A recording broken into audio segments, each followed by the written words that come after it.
Magnificent. All right, welcome back to Morning Live. Yes, the political temperatures in this country are now kind of going to a different direction in an extent where some leaders want DP Ruto to be impeached. Some are supporting the notion of him being impeached. But is this just maybe some sly talk? What does it mean to the country and the president itself? Can he impeach the deputy president? Let's get to hear what James Orengo had to say about this. The Vice President of the Republic can be removed from the office, the high office of the Deputy President of the Republic of Kenya, if it is found that he has violated the Constitution of Kenya or any other law. The Constitution also says that the Vice President or the Deputy President can be removed for gross misconduct. The threshold for the removal of the Deputy President on constitutional grounds is much lower than going through a criminal trial or a criminal prosecution. The Constitution also says that after the Deputy President is removed, the President can appoint a new Deputy President with the approval of the National Assembly within 14 days. All right. He's a senior counsel. He's also a politician.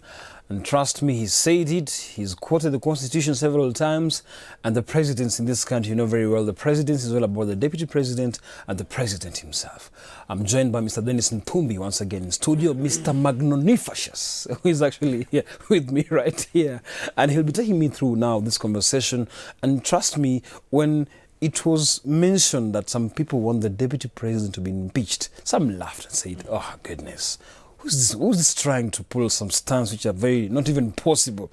But now you saw yesterday some leaders in church trying to kind of support that notion, that idea. What is happening now? Is it even possible? You know, and I like to say this straight up without me having to look like I'm engaging in some type of, we call it ad hominem or attacking Orengo. But the point is that I think the man is suffering from senile dementia. And one of the things that you see with somebody suffering from that is difficulty in reasoning and difficulty in handling difficult tasks. The truth of the matter is that Mr. Orengo knows that he's been, by the way, the interesting thing is that the opposition, or which the guys who are in opposition and now say they're in government, have been looking for the DP for the last 10 years. Because they know, arguably, the future of this nation is William Ruto. So what you do is that it's a political strategy that you go for the key and the core man. Once you bring him down, there won't be any jubilee. The president may be a walkover because already they've tried to pull him on his side. But the truth of the matter is that this is absolute political brouhaha. It means that it's absolute nonsense. The fact of the matter is that Orengo cannot even take credit for this, if it ever happens. Because this is not a process that can start in Senate. Okay. Article 145, I think, read together with Article 150. If I'm not wrong, yes, Article 150 of the Constitution is that mandates the process to only start in the National Assembly. So it won't even start in the Senate where this elderly man sits.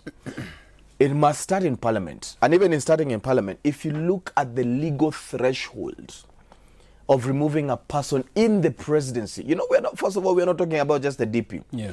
We're talking that you'll be instituting a process, a legal removal of a core person in the presidency.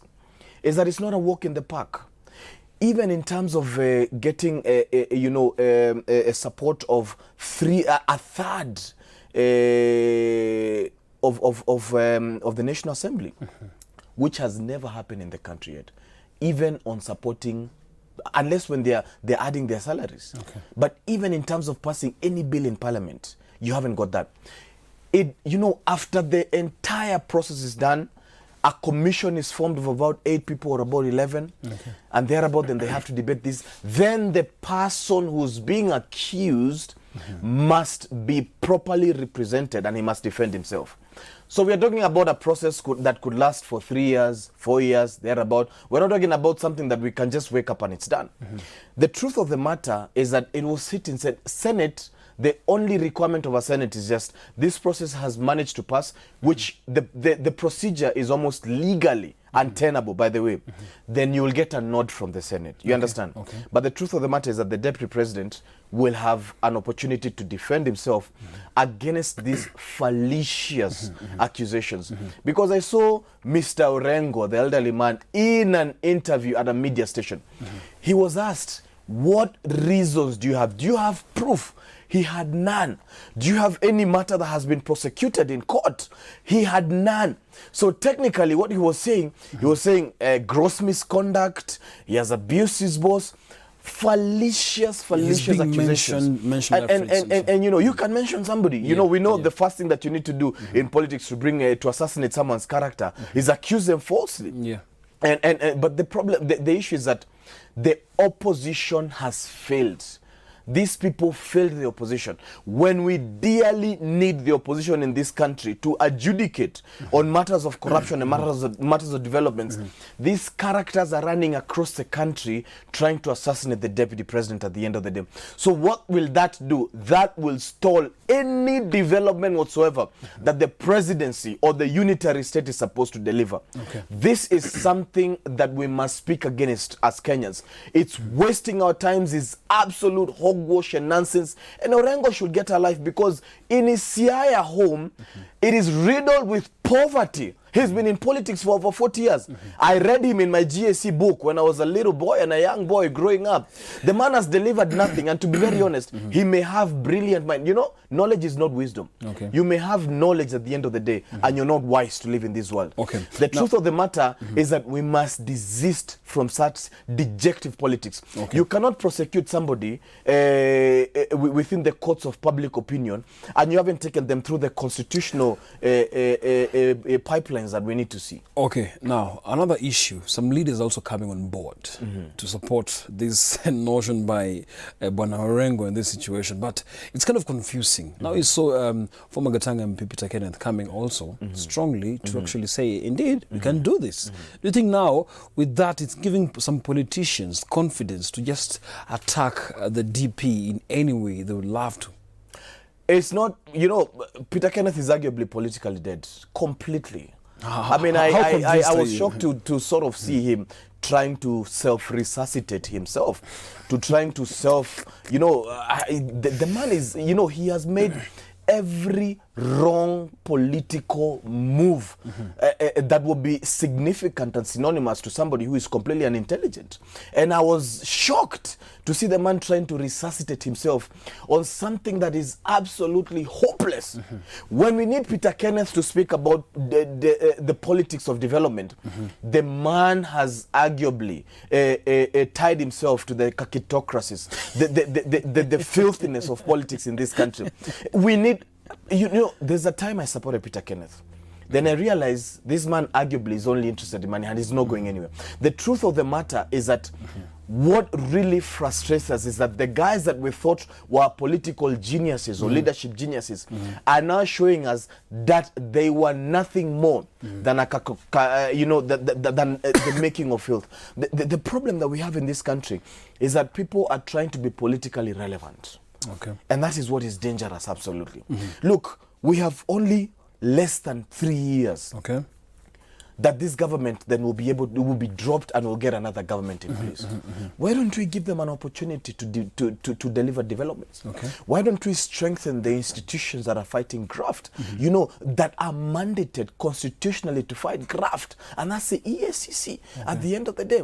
Why don't we get the DCIs and the rest of them to focus on, because crime has escalated in Kenya, whether it's carjacking or normal robberies or whatever it is that there is, we have thrown everything behind the political fight on corruption, and then we have left everybody else exposed. The truth of the matter is that we need to focus based on what the Constitution demands. We need to strengthen the EACC. We need to give them more budgets. We need to strengthen the anti-corruption courts.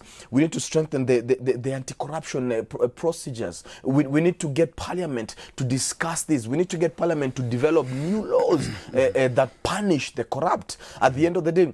And we need to make sure that we deliver justice rightly. We must not prosecute anybody in the court of opinion, because at the end of the day, that is assassinating someone's character. And that's not fair by all means, because you cannot be accusing somebody of corruption. You haven't taken any evidence to the DCI. The courts have never summoned them. We are tired about this nonsense of everybody said DP is corrupt. If DP is corrupt, president should act. You know, give us evidence. Give us a matter that we can prosecute at the end of the day.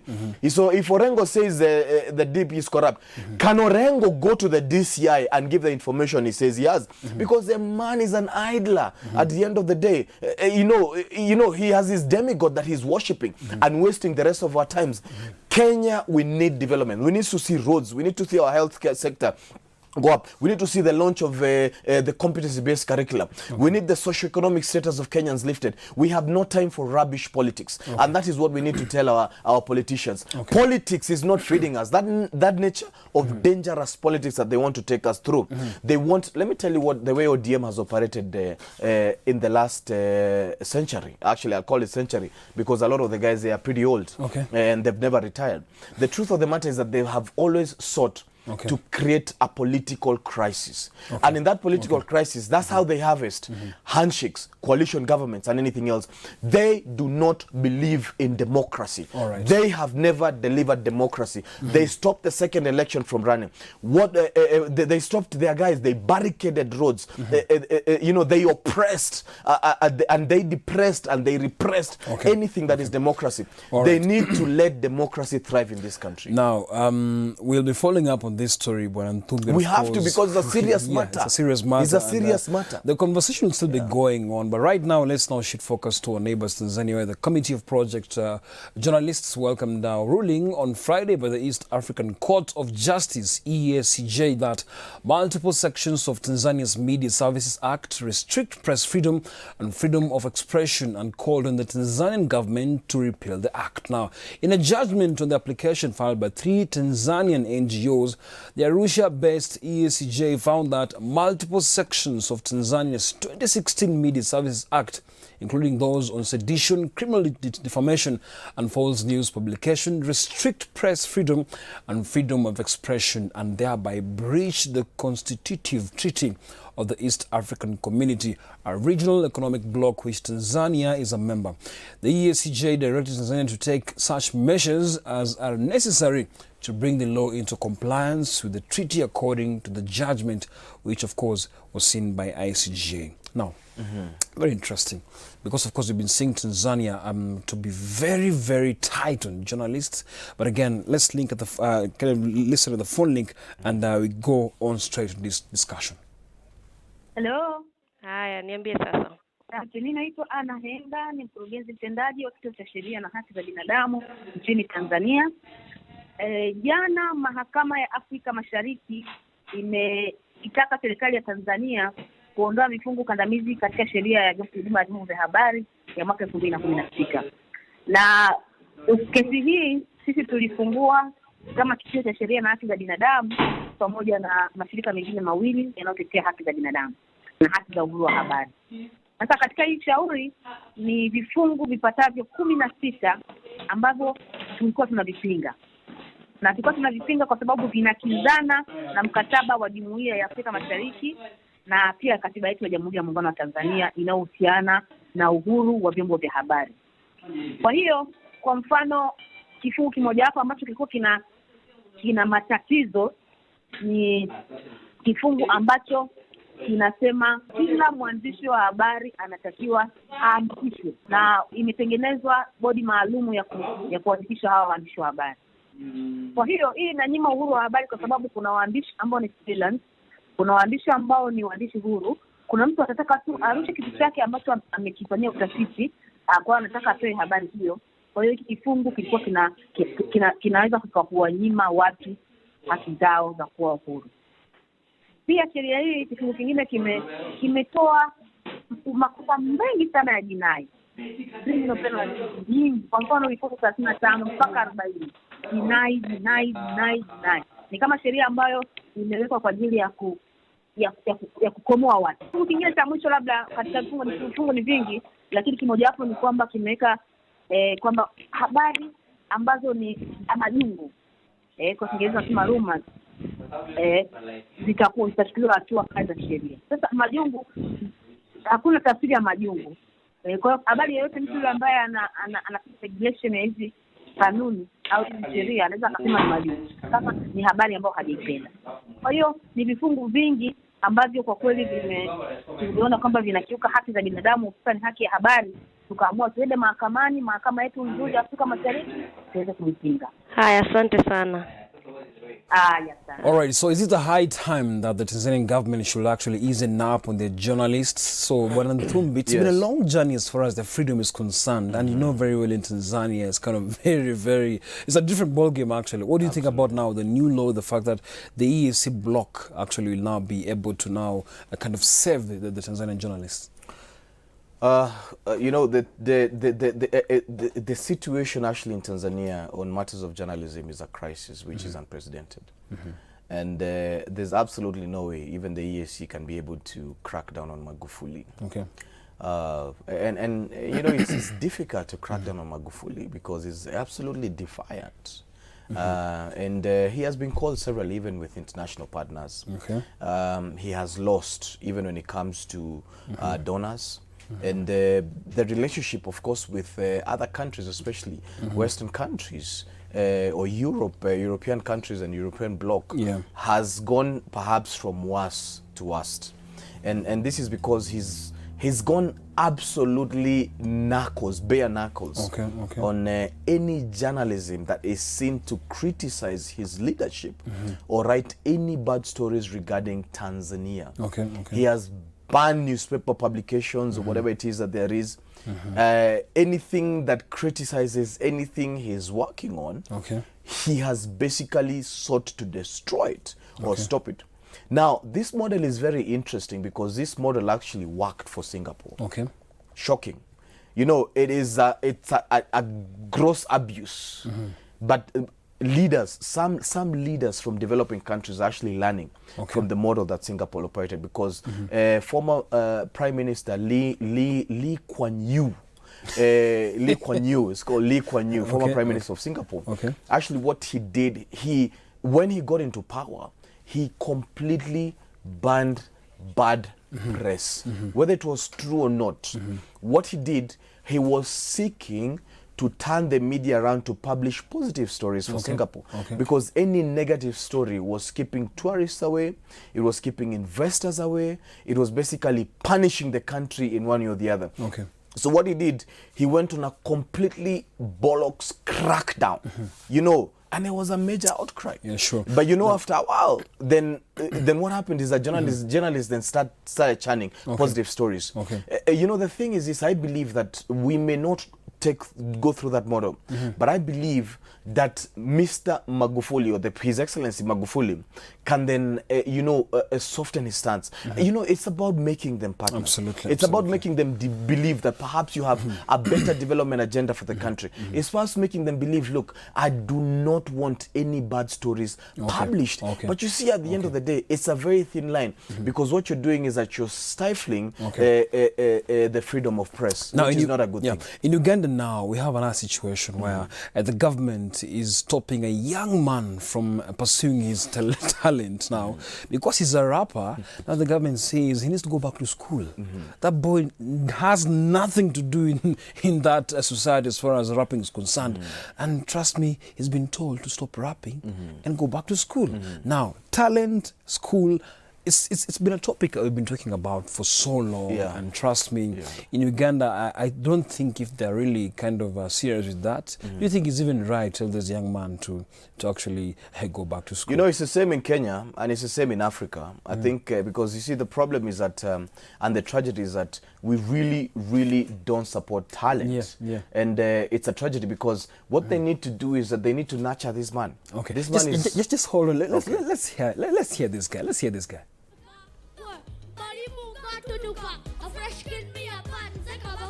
Yo, sirina budde bweyantula naye kirungi kasita mumpulira ye byemujogerako mbiwulira mukana asoma bawulira yo fresh kid yezo muto mu Texas tubayo tutututyo. All right, he's been told to go back to school, and the government feels like he's not serious with his life. Too early to actually now start rapping. Now, that's a talent, man. That's a talent. Like That's talent. I just hope he's not saying like, about you girls know the likes and, of and Bow going Wow. to the beach. Is it Bow Wow? Yeah. Bow Wow started at this age. You know what happens is that the American system actually then allows for, once you see a child's talent, Yeah. is that then you should nurture them. But at the end of the day, they should end up at least getting good grades in school and all. Yeah, yeah. I believe that the Ugandan government must strike a balance. Okay. Between formal education and nurturing and mentoring this child to grow his talent. Okay. And also teaching him street morals, because we don't Okay. want a young man like that singing about girls and the beach and how we're going to roll and how I love you and stuff of the sort. I don't know what he's singing, but if you see the crowd laughing, there's probably a mention or two. But the truth of the matter is that, you know, train up this child in the way he should grow. Proper morals, proper ethos at the end of the day. Nurture that talent. Okay. That is what will feed this guy. And even put Uganda in the limelight, get the family out of the gutter, whether they're poor or not, I don't know. But the truth of the matter is that when you identify talent in a child, you don't have to push them to do medicine or to be a dentist or to be a lawyer. The truth of the matter is that talent is earning way more than Absolutely, that absolutely. quadruple.